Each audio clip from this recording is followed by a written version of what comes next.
Assalamualaikum warahmatullahi wabarakatuh. Alhamdulillah wassalatu wassalamu ala rasulillah wa ala alihi wa sahbihi wa man wala, amma ba'd. Ayyuhal ikhwah a'azzani wa a'azzakumullah. Kita lanjutkan pembacaan kitab Al-Adabul Mufrad. Berkata Imam Al-Bukhari rahimahullahu ta'ala, haddatsana Musaddad qal haddatsana Hammad bin Zaid an Asim ibni Bahdalah an Abi Salih an Abi Hurairah qal qala Rasulullah sallallahu alaihi wasallam, khairus sadaqati ma baqqa ghina wal yadul ulya khairun minal yadis sufla wabda biman ta'ul. Taqulu imra'atuk anfiq alayya aw talliqni wa yaqulu mamlukuk anfiq alayya aw bi'ni wa yaqulu waladuk ila man takiluna. Telah menceritakan kepada kami Musaddad, ia berkata telah menceritakan kepada kami Hammad bin Zaid dari Asim bin Bahdalah dari Abu Saleh dari Abu Hurairah, ia berkata Rasulullah sallallahu alaihi wasallam bersabda, sebaik-baik sedekah adalah yang menyisakan kekayaan. Tangan di atas lebih baik daripada tangan di bawah. Mulailah dari orang yang engkau tanggung. Istrimu berkata, nafkahilah diriku atau ceraikanlah diriku. Dan budakmu berkata, nafkahilah diriku atau juallah diriku. Dan anakmu berkata, kepada siapa engkau menyerahkan kami? Nah, ini hadisnya dari Abu Hurairah, Bapak. Jadi Rasulullah SAW bersabda, sebaik-baik sedekah adalah yang menyisakan kekayaan. Maksudnya apa? Sebaik-baik sedekah adalah yang menyisakan kekayaan. Artinya orang yang mengeluarkan sedekah ini, setelah sedekahnya dikeluarkan, dia masih kaya. Artinya apa? Dia tidak meminta-minta, dia sendiri berkecukupan. Nah, ini maksudnya. Sebaik-baik sedekah adalah yang menyisakan kekayaan. Artinya setelah dia bersedekah, dia tetap dalam keadaan mampu, tidak meminta-minta kepada orang lain. Karena ada orang yang sedekah, hartanya habis, setelah itu dia minta-minta. Nah, ini tercela seperti ini. Maka sebaik-baik sedekah adalah orang yang mengeluarkan sedekah, setelah sedekah masih tersisa harta yang mencukupi dirinya dan keluarganya. Ini maksudnya. Lalu kata Nabi, tangan di atas lebih baik daripada tangan di bawah. Ini maknanya jelas. Artinya tangan yang memberi lebih baik daripada tangan yang menerima.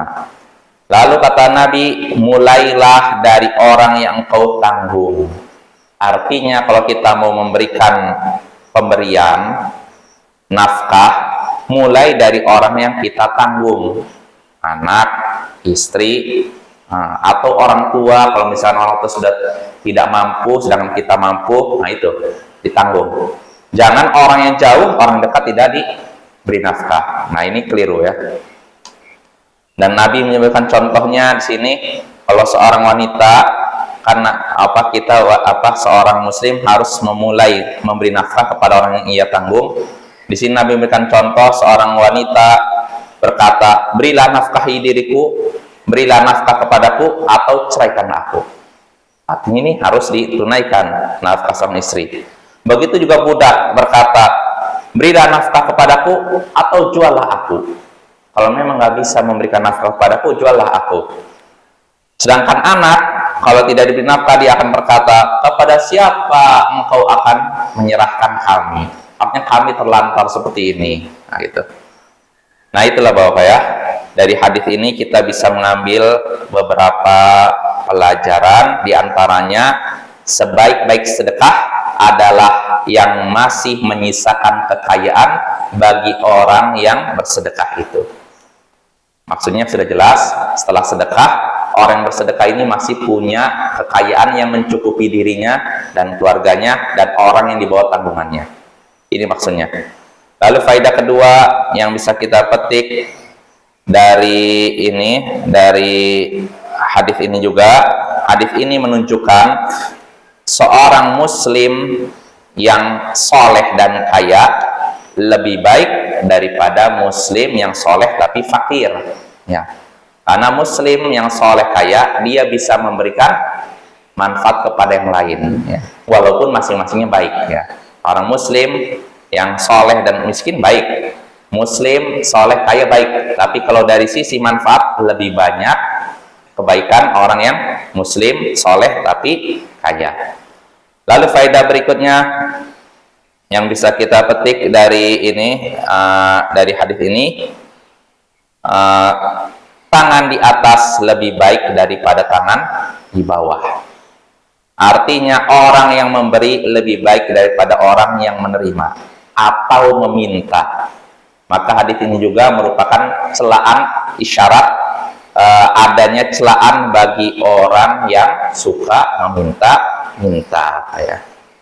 Lalu faedah berikutnya yang bisa kita petik dari hadis ini juga, orang yang paling pantas mendapatkan nafkah kita, orang yang paling pantas mendapatkan nafkah dari kita, yaitu orang yang di bawah tanggungan kita, seperti anak, istri, lalu berikutnya. Lalu faedah terakhir yang bisa kita petik dari hadis ini, wajibnya memberikan nafkah kepada istri, anak, dan budak. Sebagaimana Nabi menyebutkan 3 contoh tadi.